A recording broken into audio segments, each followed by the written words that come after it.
أعوذ بالله من الشيطان الرجيم بسم الله الرحمن الرحيم قالوا أرجه وأخاه وأرسل في المدائن حاشرين يأتوك بكل ساحر عليم وجاء السحرة فرعون قالوا إن لنا لأجرا إن كنا نحن الغالبين قال نعم وإنكم لمن المقربين.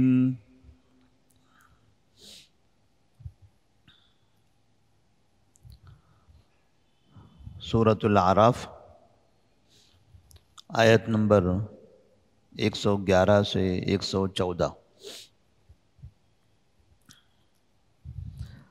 اللہ تبارک و تعالیٰ نے موسیٰ علیہ السلام کی فرعون کے سامنے دعوت کا تذکرہ فرمایا۔ جب موسیٰ علیہ السلام فرعون کے دربار میں اسلام کی دعوت لے کر گئے اور انہیں یہ سمجھایا کہ میں رب العالمین کی جانب سے رسول بنا کر بھیجا گیا ہوں، تو انہوں نے تعجب سے پوچھا یہ کون سا رب ہے؟ رب تو ہم ہیں، آپ کون سے رب کی بات کر رہے ہو؟ کیونکہ فرعون اپنے آپ کو رب مانتا تھا۔ فرعون کی قوم، اس کے درباری، اس کے ساتھی فرعون کو رب مانتے تھے، لیکن وہ لوگ مصر کا رب سمجھتے تھے، کیونکہ فرعون مصر کا بادشاہ تھا۔ مصر کے علاوہ دیگر جو علاقے تھے وہاں کے بادشاہ الگ الگ تھے۔ لوگ یہ سمجھتے تھے مصر کے رہنے والے باشندے کہ یہ ہمارا رب ہے۔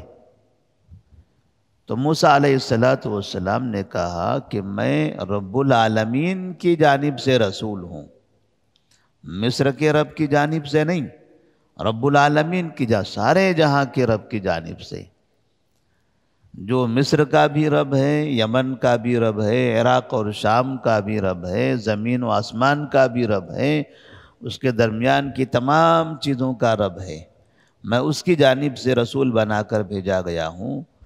تو انہوں نے اللہ کے رب ہونے کا انکار کر دیا اور یہ کہا کہ ہمارے علاوہ کوئی اور رب نہیں ہو سکتا۔ لیکن جب موسیٰ علیہ السلام انہیں سمجھاتے رہے تو انہوں نے موسیٰ علیہ السلام سے رسول ہونے کی نشانی پوچھی کہ آپ رب العالمین کی جانب سے رسول ہو، آپ کے پاس کیا نشانی ہے؟ کوئی ثبوت ہے اس کا؟ کوئی معجزہ ہے آپ کے پاس؟ اس لیے کہ جو رسول ہوا کرتے ہیں ان کے پاس معجزہ ہوا کرتا ہے، تمہارے پاس کون سا معجزہ ہے؟ تو موسیٰ علیہ السلام نے لاٹھی نکالی جو ان کے پاس موجود تھی اور اسے انہوں نے زمین پر ڈال دیا۔ جیسے لاٹھی زمین پر پھینکی وہ لاٹھی اژدہا سانپ بن گیا، اور وہ اژدہا سانپ پوری مجلس میں ادھر سے ادھر بھاگنے لگا۔ لوگ ڈرنے لگے، گھبرانے لگے، ادھر سے ادھر تتر بتر ہو گئے۔ فرعون بھی گھبرانے لگا اور سب موسیٰ علیہ السلام سے التجا کرنے لگے کہ اس اژدہا کو پکڑ لو، یہ اژدہا کو پکڑ لو ورنہ یہ ہمیں نقصان پہنچائے گا۔ تو یہاں اس رب کی حقیقت کا علم ہو گیا کہ وہ رب جو لاٹھی سے بنے ہوئے سانپ سے ڈر رہا ہو، بھلا وہ بھی کوئی رب ہو سکتا ہے؟ وہ بھی کہیں رب ہو سکتا ہے؟ اور درباریوں کے سامنے بھی فرعون کی حقیقت کھل گئی کہ ہم جس کو رب مانتے ہیں وہ تو ایک سانپ سے ڈر رہا ہے۔ تو اس طرح اللہ تبارک و تعالیٰ نے فرعون کی حقیقت کو ان کی قوم کے سامنے واضح کر دیا۔ جب موسیٰ علیہ السلام نے لاٹھی اٹھا لی اور وہ جو اژدہا تھا وہ اژدہا پھر سے لاٹھی کی شکل میں تبدیل ہو گیا، تو لوگوں کے اندر سے ڈر ختم ہوا۔ موسیٰ علیہ السلام نے جب یہ معجزہ دکھایا تو لوگوں نے یہ کہنا شروع کر دیا کہ یہ تو جادوگر ہے، موسیٰ تو جادوگر ہے، انہوں نے یہ جادوگری دکھائی ہے۔ اور اب فرعون نے یہاں پر یہ طے کر لیا کہ موسیٰ علیہ السلام کو جادوگری کے ذریعے ہم ذلیل اور رسوا کر کے دکھائیں گے۔ انہوں نے اتنا بڑا جادو دکھایا ہے، ہمارے پاس اس سے بڑے بڑے جادوگر ہیں، ہم ان کا جادوگروں سے مقابلہ کروائیں گے، اور جب مقابلہ ہوگا تب انہیں سمجھ میں آئے گا کہ جادوگری کیا ہوتی ہے۔ لہذا موسیٰ علیہ السلام سے انہوں نے اس بات کا عہد کر لیا کہ کسی دن ہم ایک میدان میں جمع ہوتے ہیں اور وہاں پر جادوگری کا یہ مقابلہ کرتے ہیں، آپ اپنی اس لاٹھی کا جادو دکھاؤ اور ہمارے لوگ آپ کے سامنے اپنا جادو دکھائیں گے، تو جو جیت جائیں گے ان میں جو جیتیں گے تو اس پر ہم ایمان رکھیں گے۔ تو اس طرح سے یہ طے ہوا، اور اس کے لیے اللہ تبارک و تعالیٰ نے قرآن مجید میں فرمایا ہے قَالَ مَوْعِدُكُمْ يَوْمُ الزِّينَةِ وَأَن يُحْشَرَ النَّاسُ ضُحًى، کہ یہ جو فیصلہ ہوگا وہ فیصلہ ایسے دربار میں چھپ کر نہیں بلکہ بڑے سے میدان میں ہوگا، اور وہاں پر قوم کے لوگوں کو جمع کیا جائے گا، بڑا سا مجمع لگے گا، اور دن کے اجالے میں ہوگا، ایسے وقت میں ہوگا جس دن لوگوں کے پاس چھٹیاں ہوتی ہیں، عید منانے کا دن، کہ جو لوگ اس دن لوگ کام کاج کے لیے نہیں جاتے، سب اپنے گھروں پر ہوتے، اپنے علاقوں میں ہوتے ہیں، سب خالی رہیں گے، سب کے سب یہاں پر جمع ہو جائیں گے، تو زیادہ سے زیادہ تعداد میں لوگ جمع ہوں گے، اور دکھائی دینے کے لیے اجالا ہوگا، دن کے اجالے میں یہ پروگرام ہوگا۔ تو اس طرح سے فرعون نے اور ان کے درباریوں نے موسیٰ علیہ السلام کو رسوا کرنے کا یہ پلان بنایا کہ سب کے سامنے ان کی حقیقت کو واضح کر دیں گے، تاکہ پھر کبھی اس طرح سے لاٹھی کے ذریعے ہمارے سامنے جادو نہ کرے۔ موسیٰ علیہ السلام راضی ہو گئے، کہا ٹھیک ہے، جس وقت اور جب اور جہاں آپ کو دعوت دینا ہے بتائیے، ہم وہاں موجود ہیں۔ اللہ نے فرمایا قالوا ارجه واخاه وارسل في المدائن حاشرین۔ فرعون اس کے درباریوں کے بارے میں کہا جا رہا ہے کہ جب موسیٰ علیہ السلام نے یہ لاٹھی پھینکی تھی، اس سے اژدہا بنایا تھا، تو اس کے بعد جب فرعون اور اس کے ساتھی موسیٰ علیہ السلام کا جادوگروں سے مقابلہ کروانا چاہتے تھے، تو انہوں نے کہا قالوا ارجه واخاه وارسل في المدائن حاشرین، کہ موسیٰ علیہ السلام کو یعنی موسیٰ علیہ السلام کو اور ان کے بھائی کو یہیں روک لو، انہیں تھوڑی سی مہلت کے لیے روک کر رکھو۔ وارسل فی المدائن حاشرین، اور الگ الگ شہروں میں، الگ الگ گاؤں میں اپنے کارندوں کو بھیجو، اپنے نمائندوں کو بھیجو، تاکہ جہاں جہاں پر بڑے بڑے جادوگر موجود ہیں وہ بڑے بڑے جادوگروں کو بلا لائے، بڑے بڑے جادوگروں کو بلا کر لے کر آئے، تاکہ وہ جادوگری کے اس مقابلے میں شریک ہو سکے۔ یَأْتُوکَ بِكُلِّ سَاحِرٍ عَلِيمٍ، وہ آپ کے پاس بڑے ماہر جادوگروں کو لے کر آئیں۔ وَجَاءَ السَّحَرَةُ فِرْعَوْنَ قَالُوا إِنَّ لَنَا لَأَجْرًا إِن كُنَّا نَحْنُ الْغَالِبِينَ۔ اب فرعون کے اس دور میں مصر کے اندر جادوگری معروف تھی، اور جادوگر بھی بہت ہوا کرتے تھے، لوگ جادو دکھاتے تھے اور اس کے بدلے میں پیسے کماتے تھے۔ جیسے آج بھی جگہ جگہ پر اس طرح کے کرتب دکھائے جاتے ہیں، بازاروں میں کسی چوراہے پر کسی راستے کے کنارے کھڑے ہو کر آواز لگاتے ہیں، 20 25 لوگ 50 لوگ جمع ہوتے ہیں، گول دائرے میں کھڑے ہو کر دیکھتے رہتے ہیں۔ اب جب یہ جادوگری چلتی رہتی ہیں تو درمیان میں پھر وہ جادوگر آدمی لوگوں کے سامنے ہاتھ پھیلاتا ہے کہ ہمیں 10 روپیہ دے دیجئے، 20 روپیہ دیجئے، 50 دیجئے، 100 دیجئے، اس طرح سے تمام لوگوں سے وہ بھیک مانگتا ہے۔ تو یہ جادوگری جو ہوتی ہے، یہ جادوگری بھیک مانگنے کا ذریعہ بھی ہے کہ لوگ اس طرح سے جادو دکھا کر لوگوں کے سامنے کرتب دکھا کر، یعنی لوگوں کو جب پتہ چلے کہ یہ کچھ الگ چیز ہے، جس چیز کو لوگ جانتے نہیں ہیں، ویسی چیز اگر نظر آئے تو لوگ اس کو کمال سمجھتے ہیں، کرتب مانتے ہیں، اور ایسے کرتبوں پر لوگ خوش ہو کے پیسے دیتے ہیں۔ تو جادوگر جو ہوا کرتے تھے اس زمانے میں، وہ بھی اپنے جادو کے ذریعے پیسے کماتے تھے۔ تو جب ان جادوگروں کو نمائندوں کے ذریعے فرعون کے دربار میں بلایا گیا تو ایسی صورت میں وہ جادوگر فرعون کے پاس آتے ہیں اور اپنے یہاں پر اس کام کے مظاہرے کے لیے پیسوں کا مطالبہ کرتے ہیں۔ وجاء السحرۃ فرعون، اور جادوگر فرعون کے پاس آئے، قالوا ان لنا لاجرا ان كنا نحن الغالبین، اور وہ کہتے ہیں کہ کیا ہمارے لیے معاوضہ ہوگا، ہمارے لیے کچھ معاوضہ ہوگا، ان كنا نحن الغالبین، اگر ہم غالب آ گئے، اگر ہمارا غلبہ ہو گیا، ہم نے موسیٰ علیہ السلام کو ہرا دیا، تو کیا ہمیں اس کے بدلے میں کچھ ملے گا؟ کیونکہ ہم تو بغیر پیسوں کے کام کرنے والے نہیں ہیں، اور وہ جانتے تھے کہ فرعون کی بھی یہاں عزت کا مسئلہ ہے، فرعون بھی مجبور ہے، اسے بھی اس کی ضرورت ہے، لہذا ایسی جگہ پر اگر ہم معاوضے کا مطالبہ کریں گے، پیسوں کا مطالبہ کریں گے، تو فرعون جلدی راضی بھی ہوگا۔ بادشاہ ہے تو کیا ہوا، پیٹ تو ہمارا ہے، ہمیں اپنا پیٹ بھرنا ہے، لہذا پیسوں کے بدلے میں انہوں نے جادوگری دکھانے کا عہد کیا۔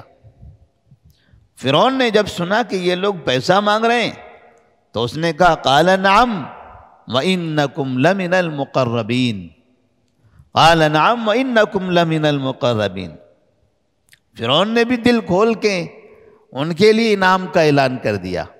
اس نے کہا ہاں، اور پیسہ ہی نہیں، معاوضہ ہی نہیں، بلکہ وَإِنَّكُمْ لَمِنَ الْمُقَرَّبِينَ، بلکہ تم مقربین میں سے ہو جاؤ گے، تم میرے خاص لوگوں میں سے ہو جاؤ گے، میرے قریبی لوگوں میں سے ہو جاؤ گے، اگر تم نے موسیٰ علیہ السلام کو ہرا دیا۔ تو یہاں فرعون نے ڈبل انعام دینے کا اعلان کر دیا، ایک تو معاوضہ بھی اس کام کے بدلے میں، اور ساتھ میں اپنا مقرب بھی۔ اب ظاہر سے بات ہے، جب بادشاہ کا قریبی بن جائے، بادشاہ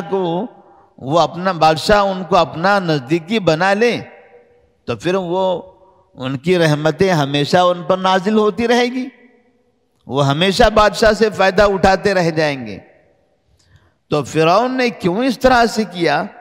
اس لیے کہ فرعون یہ چاہتا تھا کہ موسیٰ علیہ السلام کو کسی طرح سے رسوا کر دیں، اور انہیں یہ بتا دیں کہ تم جو رب کی جانب سے آنے کا دعویٰ کر رہے ہو یہ غلط ہے، یہاں میرے علاوہ کوئی رب ہے ہی نہیں، میرے علاوہ کوئی رب ہے ہی نہیں۔ لہذا فرعون کے رب ہونے کا یہاں پر چیلنج ہو رہا تھا، اور اس کا امتحان تھا۔ اس لیے فرعون نے ہر طرح سے جادوگروں کو سمجھایا کہ کسی بھی صورت میں بہترین سے بہترین، طاقتور سے طاقتور جادو دکھا کر فرعون کو یہاں پر آپ مغلوب کر کے دکھا دو، اور اس کے لیے اس نے منہ مانگی قیمت بھی دینے کے لیے تیاری کر لی۔ قال نعم وَإِنَّكُمْ لَمِنَ الْمُقَرَّبِينَ، جو پیسہ آپ کو چاہیے وہ تو دیں گے ہی، اور ساتھ میں زندگی بھر کے لیے، ہمیشہ کے لیے آپ کو ہم اپنا قریبی بنا کر رہیں گے۔ تو اس طرح سے ایک نبی کے لیے ایک بڑی آزمائش تھی۔ جب کوئی نبی اپنی قوم کے سامنے اسلام کی دعوت کے لیے، تبلیغ کے لیے آتے ہیں تو قوم کے لوگ کس طرح سے رد عمل کا مظاہرہ کرتے ہیں۔ اگر ایک عام آدمی ہوتا ہے تو عام آدمی اپنی طاقت کے حساب سے، کوئی معمولی سردار ہوتا ہے تو وہ اپنے طاقت کے اعتبار سے، کوئی اگر بادشاہ ہوتا ہے تو بادشاہ اپنی طاقت کا استعمال کر کے نبیوں کی دعوت کو روکنے کی اور ان کی دعوت کو ختم کرنے کی کوشش کرتا ہے۔ یہاں لوگوں کو جمع کیا گیا، لوگوں کو صبح کے وقت میں عید کے دن جمع کیا گیا۔ عید کا دن مطلب جشن کا دن، تہوار کا دن، کہ جس دن لوگ اپنے کاموں سے فارغ رہتے ہیں اور جشن منانے، تہوار منانے میں مصروف ہوتے ہیں، سب کے سب خالی ہوتے ہیں۔ تو ایسی صورت میں زیادہ سے زیادہ لوگ جمع ہوں گے۔ تو فرعون یہ چاہتا تھا کہ موسیٰ علیہ السلام کی بات نہ ہم تک پہنچے، نہ ہمارے علاوہ عوام میں سے کسی تک پہنچے، سب کے سامنے وہ رسوا ہو کر رہ جائے۔ جیسے نبی کریم صلی اللہ علیہ وسلم جب مکہ میں دعوت دے رہے تھے، ابھی ابتدا تھی، تب اہل مکہ نے یہ عہد کیا تھا، یہ طے کیا تھا کہ یہ شخص تو ابھی مکہ میں وارد ہوا ہے، اس کی دعوت ابھی مکہ میں شروع ہوئی ہے اور حج کا موسم آنے والا ہے،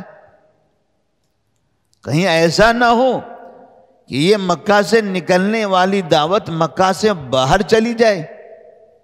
باہر سے آنے والے حاجی جب مکہ میں آئیں گے، کعبے کا طواف کرتے رہیں گے، مینا میں ہوں گے، تو یہ محمد صلی اللہ علیہ وسلم ان کے درمیان میں پہنچ جائیں گے اور ان کے درمیان میں جا کر وہاں بھی اسلام کی دعوت دینے لگیں گے۔ تو اس طرح سے مکے کی یہ دعوت مکے کے باہر تک پہنچ جائے گی، باہر سے آنے والی حاجیوں تک یہ بات، یہ پیغام پہنچ جائے گا، اور کہیں وہ اسلام قبول نہ کر لیں۔ اسلام اگر قبول کر لیتے ہیں تو وہ جہاں کے ہیں وہاں جائیں گے، وہاں اسلام پھیلائیں گے۔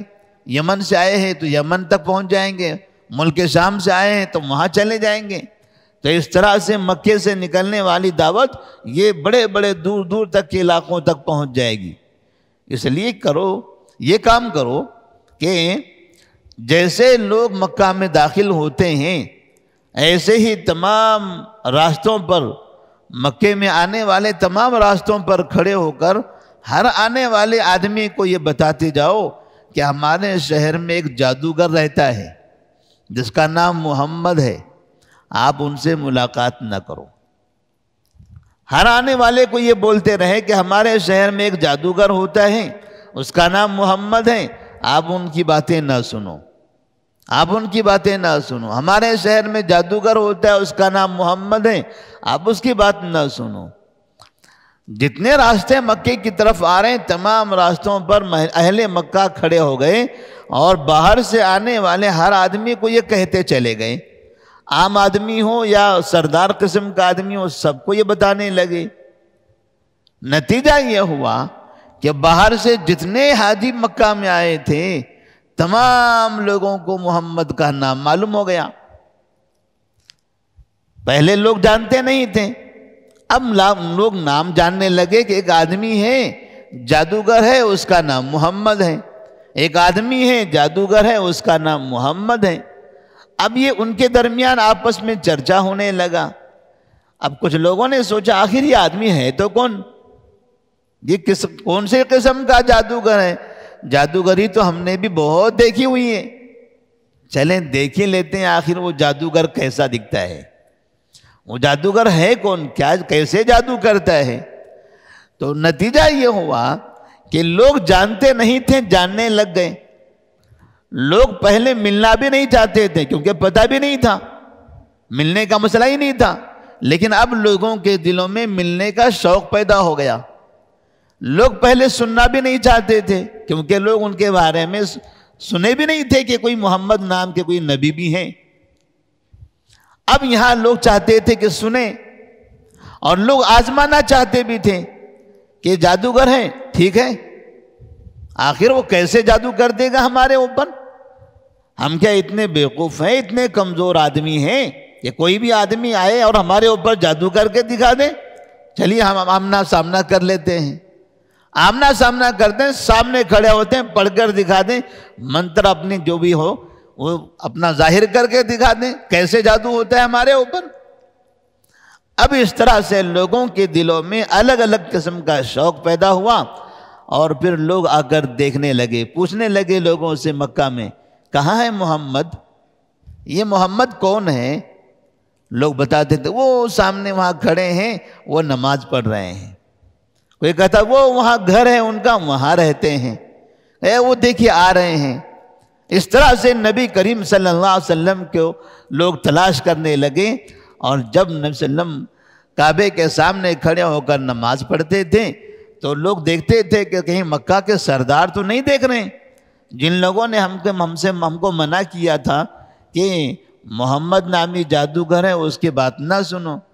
جب دیکھے کہ کوئی سردار نظر نہیں آتا، چپکے سے چلے جاتے اور محمد صلی اللہ علیہ وسلم کی باتیں سننے لگتے۔ آپ صلی اللہ علیہ وسلم قرآن مجید کی تلاوت کرتے ہیں، یہ لوگ جا کے سننے لگتے ہیں۔ اب سننے کے بعد ان میں سے کئی ایسے لوگ تھے جنہوں نے وہیں اسلام قبول کر لیا۔ تو بعض مرتبہ اس طرح سے جب جھوٹ بولا جاتا ہے، جھوٹا پرچار کثرت سے ہوتا ہے اسلام کے خلاف، مسلمانوں کے خلاف، تو ایسی صورت میں اس کا فائدہ ہی ہوتا ہے، اس کا فائدہ ہی ہوتا ہے۔ اور آج کے زمانے میں اسلام کی نشر و اشاعت میں ہماری میڈیا کا بہت بڑا ہاتھ ہے۔ جو میڈیا ہمارے خلاف جھوٹ بولی چلی جا رہی ہے، آپ دیکھیے اسی میڈیا پر آپ غور کریں کہ پہلے میڈیا میں بیٹھنے والے غیر مسلمین اسلام کے بارے میں اتنا نہیں بولتے تھے جتنا آج بولنے لگے ہیں، اسلام کے دفاع میں، اسلام کی تائید میں، اسلام کی حقیقت کو بیان کرتے ہوئے کہ اسلام ایسا ہے، قرآن یہ کہتا ہے، محمد پیغمبر یہ کہتے ہیں، اس طرح کی باتیں عورتیں تک بیٹھ کر بولنے لگی ہیں کہ محمد پیغمبر کی وہ تعلیمات نہیں ہیں جو ہمارے ہندو بولتے ہیں، اسلام ایسا نہیں ہے جیسے ہمارے لوگ بتاتے ہیں، اسلام اس سے کافی دور ہے، یہ لوگ جھوٹ بولتے ہیں۔ تو مسلمانوں سے زیادہ غیر مسلمین اپنے ہی قوم کی جانب، اپنی ہی قوم کو جواب دے رہی ہیں، کیونکہ وہ زیادہ جھوٹ بولنے لگے ہیں، اور زیادہ جھوٹ بولنے کی وجہ سے ایسا ہوا کہ انہی کے لوگوں کے درمیان میں اسلام کی طرف سے دفاع کرنے والے بہت لوگ پیدا ہو گئے، اور لوگوں کو اسی بہانے سے انہی کی زبان سے اسلام کی حقیقت معلوم ہونے لگی۔ تو یہاں پر فرعون نے بھی وہی طریقہ استعمال کیا۔ موسیٰ علیہ السلام تو ان کے دربار میں گئے تھے، دربار میں چند لوگ تھے، ان کے سامنے اسلام کا اظہار کیا، اسلام کی دعوت دی، لیکن فرعون یہ چاہتا تھا کہ یہ بات پورے مجمع میں ہو، تمام لوگوں کے سامنے بلایا جائے اور موسیٰ علیہ السلام کو وہاں رسوا کیا جائے۔ لیکن اسے کیا پتا کہ جس قوم کو تم بلا رہے ہو، جو تماشا دیکھنے والوں کو تم جمع کرنے والے ہو، وہ جادوگر جو یہاں آنے والے ہیں جادوگری دکھانے کے لیے اور موسیٰ علیہ السلام کو رسوا کرنے کے لیے، تمہیں کیا معلوم کہ یہی لوگ بعد میں اسلام قبول کرنے والے ہیں؟ کیونکہ وہیں پر تو موسیٰ علیہ السلام کو اسلام کی دعوت دینے میں آسانی ہوگی۔ اگر موسیٰ علیہ السلام ان جادوگروں کو بلائے تو کوئی جادوگر نہ آئے، لیکن فرعون نے بلایا ہے تو ہر ایک کو آنا ہی آنا ہے۔ موسیٰ علیہ السلام اتنی عوام کو جمع کرنا چاہے تو کبھی یہ جمع نہیں ہوں گے، لیکن چونکہ بادشاہ سلامت نے ان کو دعوت دی ہے تو ظاہر سے بات ہے اپنے بادشاہ کے حکم پر تو آنا ہی ہے، اور پھر بادشاہ کی طرف سے اعلان ہے تو جن کو بلایا بھی نہیں گیا، وہ بھی جنہوں نے سن لیا ہوگا وہ بھی وہاں پہنچ جائیں گے۔ نتیجہ یہ ہوگا کہ بڑا مجمع ہوگا، اور اس بڑے مجمع میں سب کی نگاہیں ہوں گی موسیٰ علیہ السلام کی طرف، جادوگروں کی طرف نہیں ہوگی، کیونکہ جادوگروں کو تو رات دن دیکھتے ہی رہتے ہیں، انہیں پتہ ہے جادوگری کیا ہے، کیسے ہوتی ہے، جادوگر کیا کرتے ہیں۔ وہ یہ دیکھنا چاہیں گے کہ یہ موسیٰ کون ہے، اور ہمارے جو جادوگر جو 24 گھنٹہ رات دن یہ کام کرتے رہتے ہیں، جادوگری دکھاتے ہیں، بھلا یہ موسیٰ ان تمام جادوگروں کا خاتمہ کر دیں گے، ان کی جادوگری کا خاتمہ ہو جائے گا، ان کی شکست ہوگی، بھلا یہ کیسے کر سکتے ہوں گے؟ تو لوگ اب یہ دیکھنے کے لیے وہاں جمع ہو رہے تھے، اور ایسا ہی ہوا کہ اللہ تبارک و تعالیٰ نے موسیٰ علیہ السلام کو یہاں پر کامیابی عطا فرمائی۔ تو یہ ایک پیغام ہے ان آیات میں اور ان واقعات میں آج کے زمانے کے مسلمانوں کے لیے بھی، کہ آج کے دور کے مسلمان جو کبھی یہ جھوٹ بولنے والے میڈیا سے، اخبارات سے اور اس طرح کے الگ الگ قسم کے لوگوں سے پریشان ہوتے ہیں، سمجھتے ہیں کہ اس سے ہم مسلمانوں کو، اسلام کو نقصان ہو رہا ہے، تو انہیں سمجھ لینا چاہیے کہ اس طرح کی باتیں پہلے بھی ہوا کرتی تھی۔ ہر زمانے میں لوگوں نے اس طرح کی کوششیں کی ہیں، لیکن اسلام تو بڑھنے کے لیے آیا ہے، اسلام کا تو غلبہ ہونے والا ہے۔ وَلَوْ كَرِهَ الْكَافِرُونَ، اللہ تبارک و تعالیٰ کہتے ہیں کافر چاہے جتنا ناپسند کر لیں، کافر چاہے جتنا اس کو مٹانے کی کوشش کریں، اسلام تو غالب ہو کر رہے گا۔ تو اللہ سے دعا کریں کہ اللہ تبارک و تعالیٰ ہمارے اس ملک میں گھر گھر اسلام داخل ہو، اور لوگوں کو اللہ تبارک و تعالیٰ اسلام کی توفیق عطا فرمائے۔ جو لوگ نہیں جانتے ہیں اسلام کے بارے میں، وہ خواہ اسلام اور مسلمانوں سے دشمنی رکھے ہوئے ہیں، اللہ تبارک و تعالیٰ ان سب کو ہدایت دیں، صحیح راہ ان سب کو دکھائے۔ وآخر دعوانا الحمدللہ رب العالمین، والسلام علیکم ورحمۃ اللہ وبرکاتہ۔